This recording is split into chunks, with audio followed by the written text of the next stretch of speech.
Salut tout le monde, j'espère que vous allez bien. Aujourd'hui, je vous fais une petite vidéo parce que voilà, vous savez que j'aime bien le foot et vous savez, vous ne savez peut-être pas, la Super League européenne a été annoncée hier avec 12 clubs européens. Alors si je dis pas de bêtises, il y a le Real, il y a l'Atlético, il y a le Barça, il y a United, Tottenham, City, euh, et après il y a Chelsea aussi. Bon, il y a l'Inter, il y a le Milan AC et la Juventus.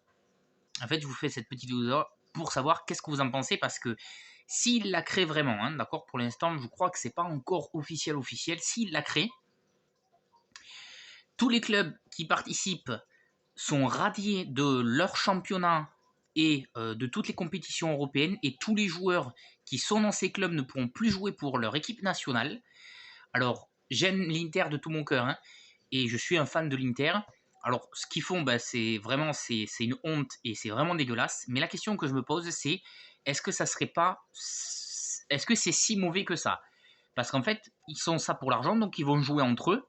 Et en fait, peut-être qu'on va pouvoir enfin voir des clubs comme l'Ajax, comme des petits clubs comme Lyon aller un peu plus loin en Ligue des Champions, qui est pour moi la seule compétition européenne de clubs avec la Ligue Europa, qui sont pour moi les vraies coupes d'Europe, hein, ce qui fait vraiment l'histoire du foot. Et je ne sais pas si c'est pas positif, parce qu'en soi, tous ceux qui... Voilà, le foot actuel, c'est plus t'as de thunes, plus t'as une équipe. En fait, le talent n'est plus vraiment le centre majeur du football européen à l'heure actuelle. Est-ce que ça serait pas positif pour le football en général?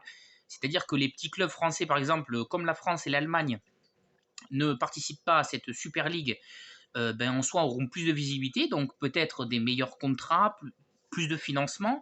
Donc je suis pas sûr que ça soit si négatif que ça pour le monde du football. En soi, c'est juste eux qui pensent qu'au pognon, et ça on est d'accord que c'est honteux.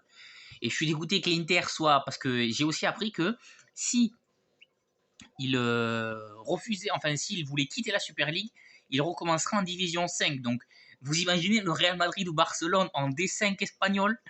Ah, ça va faire mal.